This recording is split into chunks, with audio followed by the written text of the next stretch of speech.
South Florida, and we're really excited about another announcement today. And I first just want to recognize some of the folks we have with us.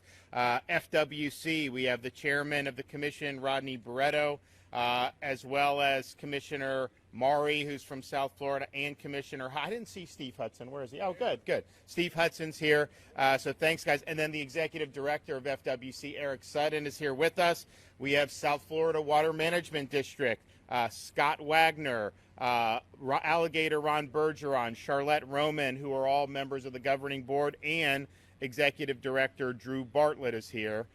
We have, is Charlie Dacton here? Where's he at? Okay, good. So he won the 2021 Python Challenge, and so he's here with us today. And then we have representatives Alupis, Rizzo, Busada, Cabrera, and Mooney. So I want to thank you guys for being here today. We've worked really hard on conserving Florida's natural resources and to make sure that we were taking really a unique piece of property that God has given us and leaving it to the next generation better than we found it. And there was a lot that needed to be done. When you talk about things like water quality, making sure we have the appropriate infrastructure to have good water, making sure that the Everglades could be restored. And so we set out really a bold agenda from the first day I took office, and we had a number of things that we were going to do. But one of the things we said we were going to do was do a really significant investment for Everglades restoration and water resources and water quality. And we set the price tag at $2.5 billion over 4 years. And at that time, that represented a major increase over the previous 4 years. People were happy about it, but they were like, yeah, you're definitely not going to get that much, but at least we'll make some progress if you can get a little bit more than you did. Well, for the 4 years, including the 4 budgets that I've done since I've been governor, we didn't just do $2.5 billion, we did $3.3 billion. And so no one thought that was possible. And since I took office, 48 Everglades projects have either broken ground, made substantial progress, or finished construction, including the AA Reservoir project, which is one of our top priorities. The Everglades, of course, is a diverse ecosystem, and we are protecting this ecosystem in a variety of different ways. And one of the things that we have to do is look at the toll that these invasive Burmese pythons have on the Everglades. It's just unbelievable what they will ravage when they're there. They're not native here. You know, how it got in here, I mean, there's a long history of that. But the reality is they can exact serious destruction on the overall ecosystem. And so for us, we viewed this as a challenge. We understood that there had been some efforts in the past, but we really wanted to supercharge those efforts and get more and more pythons out of the Everglades so that the rest of our wildlife there could thrive. And so what we did since I've been governor, we've put resources in this budget is far and away the most we've ever had. You know, we have $3 million just for python removal. And so that's going to really help us continue doing what we're doing. And part of it is making sure that you have the different types of technology, because the thing is if it was easy to just see these pythons, then it wouldn't be a big deal. But it's very difficult to see them and detect them. And we have money in part. I mean, there's a bunch of different things we're doing, contractors, all this other stuff, but we are putting money to develop better tools and technologies so that you can detect and remove more efficiently and more easily. I know that they've done near-infrared cameras are being deployed to detect these pythons, and so we're putting a lot on the line to be able to do it, and so we're proud of that. We're also proud of our being here for our announcement here today, and this is something that has generated interest not just throughout southern Florida, not just throughout the state of Florida. It generates interest all over the United States and even in other places around the world, and that is our annual Python Challenge.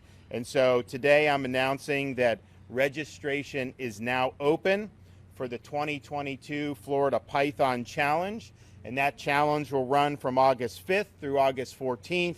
and it'll be hosted by the Florida Fish and Wildlife Conservation Commission and the South Florida Water Management District. So this challenge, Python Challenge, allows the public to engage direct, hands-on in Everglades restoration. You can win prizes, and of course, you will be doing a public service. And so we have both pros at this. You know, you look at some folks, I mean, we got people like Alligator Ron that know their way around these parts. You know, you have others that are doing it even for the first time. Now, what you do have to do is you have to take an online training course in order to register for the competition. There will be cash prizes given for the longest python, as well as a prize for the most pythons caught and removed. So most pythons, you get $2,500 grand prize. Longest python, $1,500 grand prize. And we will also provide additional prizes for military and veterans who will participate. So if you want more information on this, you can register at flpythonchallenge.org. Again, flpythonchallenge.org. The competition also supports future conservation efforts by helping the state gather size and location data on pythons, as well as to help educate the public on this invasive species. So last year, 223 pythons were removed from the Everglades, and more than 600 people participated from over 25 different states. In 2021, our ultimate grand prize winner, who I mentioned, Charlie Docton, removed a record 41 pythons all by himself.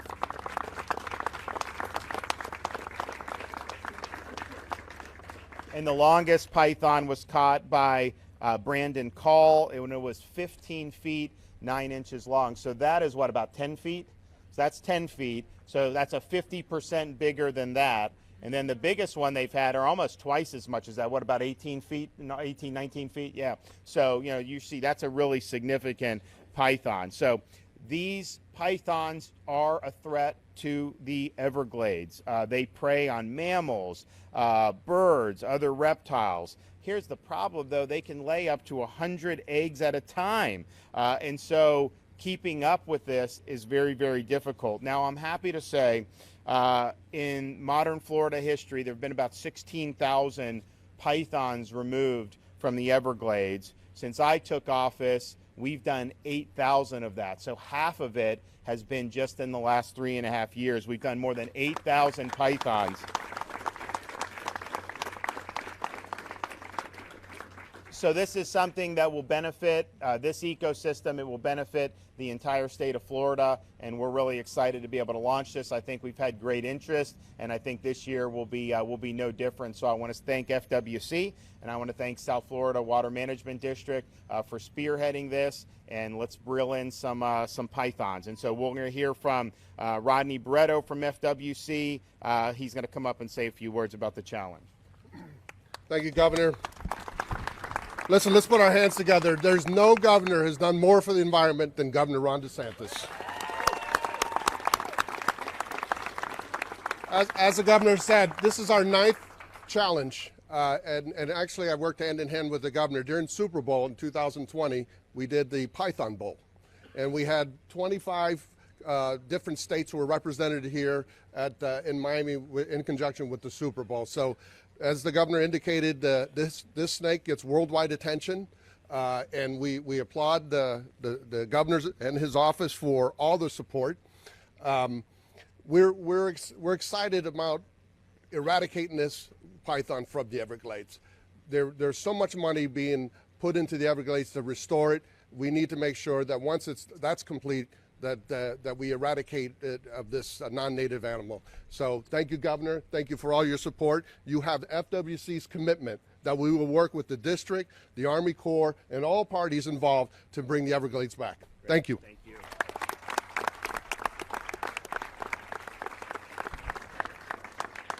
All right, Executive Director, FWC, Eric Sutton. Thank you, Governor. Thank you, Chairman.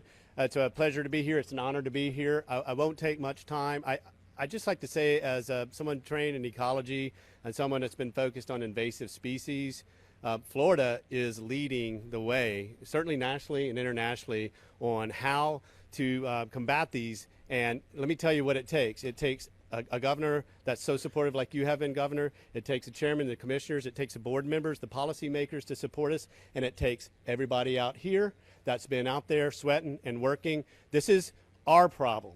And I appreciate the support of everyone. It's very rewarding. And I can tell you some of my counterparts in other states look to us on how to be innovative. So thank you, Governor, and thank you, commissioners and board members.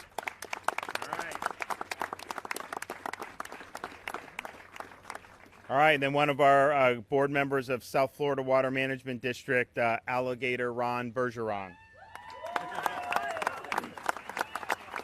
Thank you, Governor, and howdy, everybody. It's a great day to be in the beautiful Everglades, the mysterious and majestic Everglades, one of the natural wonders of the world. You know, when I got here today, I started thinking that I entered this environment 75 years ago, kind of telling my age. But I was 3 years old, and my grandfather was a game warden.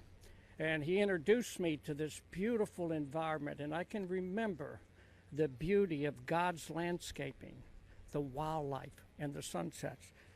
So we're going to make him proud and continue to save one of the natural wonders of the world, which is extremely important. And why is it important? It's because water is the most precious resource on the planet. The journey of water is the life of Florida. And I want to thank our governor, and I've watched him. We entered the Everglades on September 13th, 2018, and we had a press conference in the Everglades. He was developing a vision of South Florida to where we could have jobs and economical growth and a quality of life in our environment. In South Florida is the fishing capital of the world, the boating capital of the world. And without clean water, we cannot grow.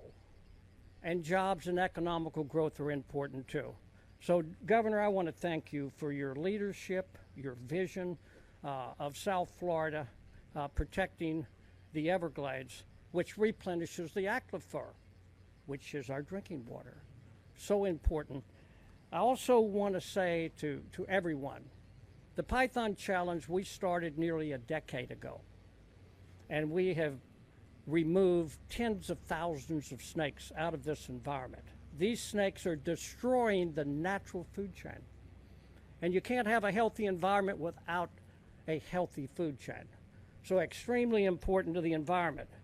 But it's all about we, all of you, the hikers, the bikers, the wildlife photographers, the bird watchers, the hunters, the fishermen, the conservationists, and the environmentalists, all of us, along with our professional hunters that the governor has funded for us to put the pressure on this snake that's destroying the Everglades. We need all of you. It's all about us and the Python Challenge. So I want to thank everyone for being here. I want to thank you, Governor, for all of your funding. He committed $2.5 billion. We're over $3 billion. 48 projects that have started, some completed, moving water south, saving Florida Bay, and stop destroying our estuaries in the Gulf and the Atlantic from quantity of water greater than natural, redirecting water where it naturally flowed. And because of your leadership and your vision, you have given us the opportunity to make a difference for all of South Florida and 9 million people that live here. So thank you, Governor, for your leadership and everything.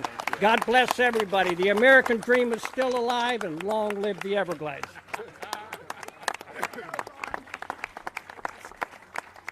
All right, so I want to thank everybody, and we're excited about the challenge, and we're going to continue to offer support for, of course, Everglades restoration writ large, but particularly this Python mission, because it is important. And the last thing we want to do is spend a lot of your tax dollars doing a lot of things to improve the infrastructure, the water flow, only to have the pythons ruin everything for future generations. And so we're working hard on that now. You're going to have a demonstration. Where are you going to do the demonstration? Where are they going to do it at? Okay, so we're going to go over here, and they are going to do a python demonstration. So you guys ready? Okay, let's do it.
Breathing.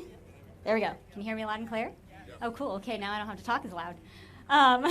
So I'm going to give a very, very short overview about what we kind of cover. We really try to teach something called safe capture.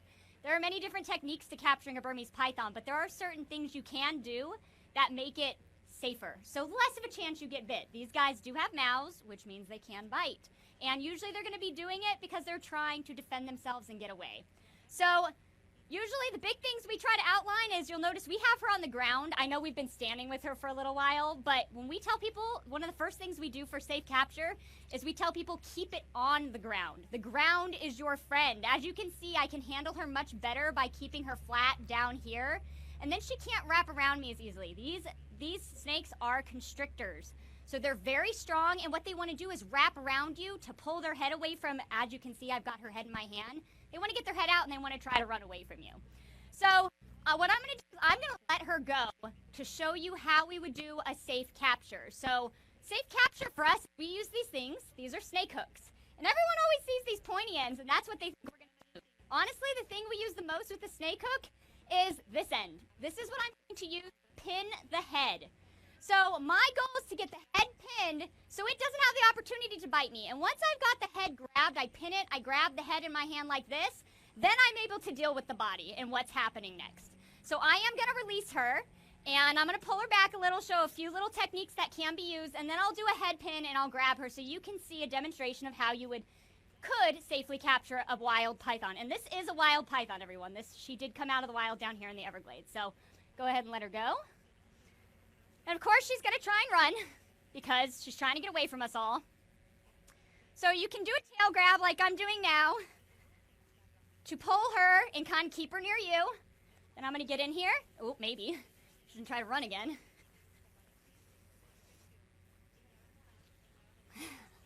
Trying to get her to stay. And you can see I've got her pinned so she can't bite me. That gives me the opportunity to get in there and grab her with my hand so she can't strike me. And that's a safe capture. And then she's going to try and coil. I'll give her a leg, let her coil around my leg so I can keep control of my arms. And that's it. Thank you.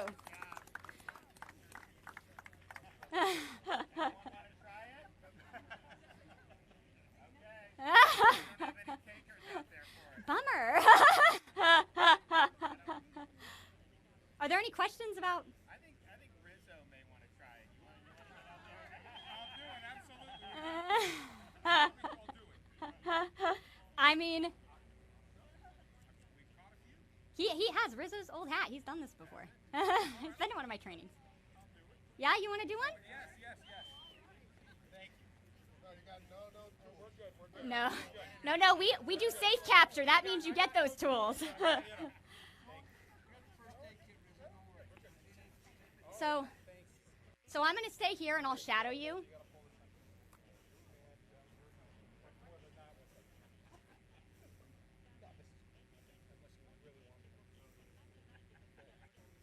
Okay, here we go. And I'm going to be shadowing you, so if there's any point, I will step in. All right, ready? So I'm going to let her go. And remember, you want to make sure you don't have anything between, you don't want to have a coil between you and her head. All right? So I'm going to go ahead and step back. And again, I'll be shadowing you, so. Yep, she's in a good spot. Yep, and get good. Very good. Very nice. And you want to keep her on the ground as much as possible. There you go. Yes, ground is your friend. There you go. Very good. Let me know when you're ready to hand her over.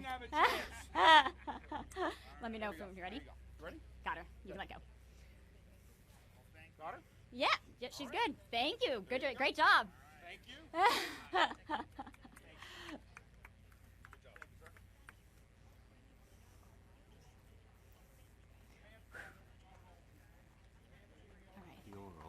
All right. Thanks.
Use basis. So our Department of Health has been very clear, the risks outweigh the benefits, and we recommend against. That's not the same as banning it. I mean, people can access it if they want to, and parents can do. But if you look at when they were doing the hearing, you had one physician say, you know, parents are really, really frightened. Like, we know that the risk is low. We're not sure how this is going to work, but parents are really frightened about COVID for their kids. And which I would say is, why would they be frightened about it? It's because of media hysteria. It's because of a lot of misinformation. That's why they're scared. But to do an emergency use for a 6-month-old or a 1-year-old, simply to placate anxiety, that's not the standard when you're doing this. The standard is this something that's safe and effective? And then, very importantly, for recommendations, does the benefit outweigh the risk? And so that's what you're looking at doing. But the state of Florida has had the recommendation from 5 and up for a while. We were the first state to do that. And now from the 6-month to 5, the state's recommendation holds. It's a recommendation against doing it. That's different than saying you can't. You are free to choose. That's not an issue. But I'd also say, just apart from how you recommend it, we were distributing this when it first came out because a lot of people wanted it and there wasn't enough supply. Well, there's a surplus of this. Doctors can get it, hospitals can get it, but there's not going to be any state programs that are going to be trying to, get COVID jabs to infants and toddlers and newborns. That's not something that we think is appropriate, and so that's not where we're going to be utilizing our resources in that regard.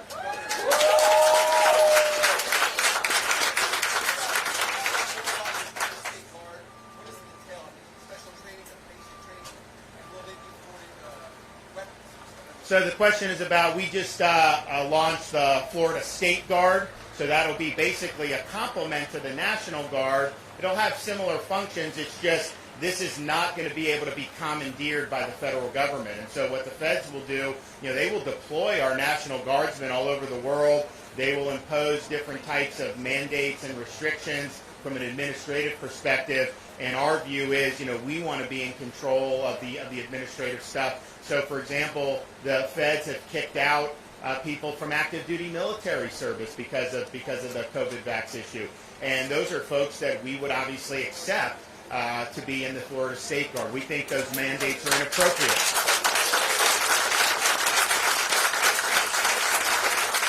And so we got funding for about 400 slots, But we already had, even before we put out the announcement yesterday, we had already had 1,200 applicants. I think you're going to see that grow a lot over the next few weeks. The money will be available July 1st.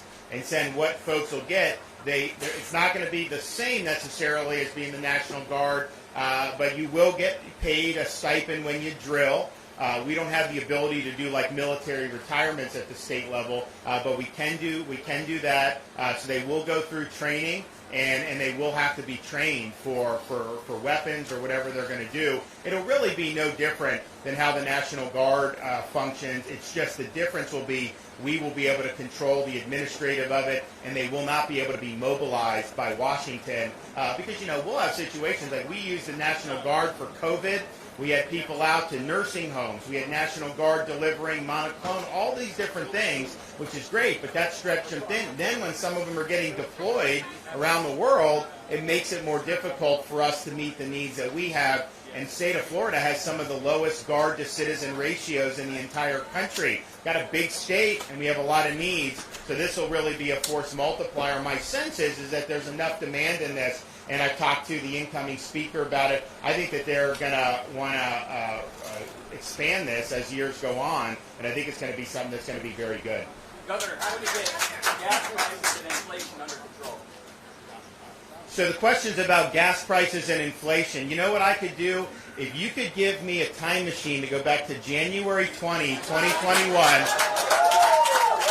we would just do the opposite of what Biden has done, and we'd be in a better spot. No, I mean, I really think he's got a lot of chutzpah to attack energy producers when he campaigned saying he was going to shut down energy production in the United States. He said, we're not going to let them drill. We're not going to give leases. We're not going to do any of that. And so then he comes in, he puts really negative policies to try to kneecap American energy production. And of course, that's been a huge driver as to why we now have gas higher than we have ever seen it before in my lifetime in this country. And so he has facilitated this, and I think that's had a huge impact on overall inflation because everything that's produced relies on energy, and when those energy costs go up, it has an effect across the board. Obviously, when you're printing trillions of dollars, the money supply, that has caused it to go up as well. So I think there have been a series of policy misjudgments. What I would do is I would say, and he will not do this, but he should admit he was wrong, and he said, you know what, we need to be energy independent. We need to lead the world in production. We need to get rid of all the roadblocks. We need to make sure people can get permits. We want to make sure we can do LNG exploration. I mean, ANWR. We did ANWR when I was in Congress, and he won't allow ANWR. Let's build pipelines, not just Keystone, but there's other pipelines. You have like the Marcellus Shale, Ohio and Pennsylvania. They don't have pipelines to get it to the rest of the area because FERC, the federal agency, won't permit these pipelines. So you have it within your control to really, really move the needle. And here's the thing, this energy, the markets are very forward-looking. If he were to come in and just really, really double down on American energy and have policy to reflect that, look, it would represent a complete 180.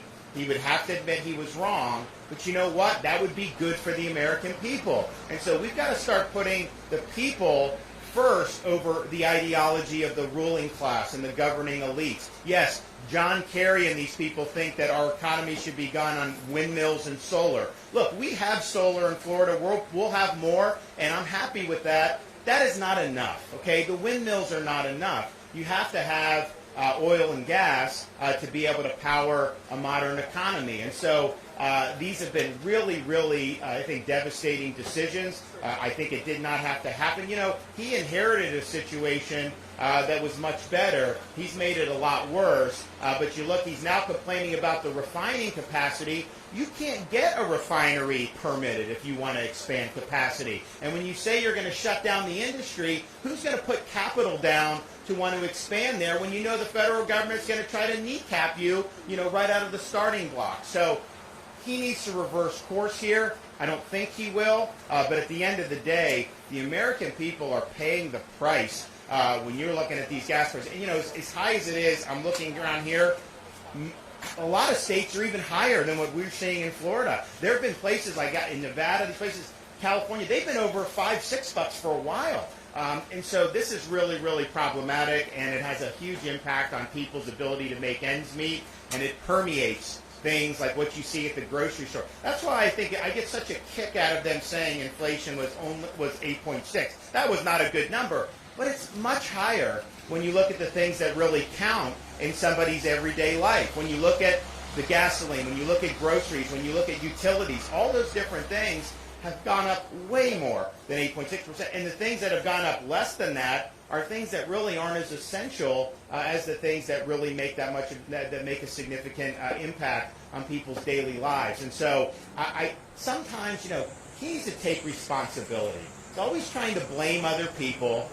He's always trying to create a scapegoat. I guess his position is that it wasn't until he became president that oil companies are trying to make profits. Like, they're gouging now. They weren't doing that for the last 25 years. All of a sudden, just now, they're doing that. It's insulting to the average citizen to listen to some of this drivel coming out of the White House. And because they know people are upset about it, they know they're responsible for it, so they're just looking for a boogeyman to try to pin this on. And here's the thing, I'm not going to let them get away with that, okay? That's not right, and we're going to hold them accountable. All right, thanks, guys.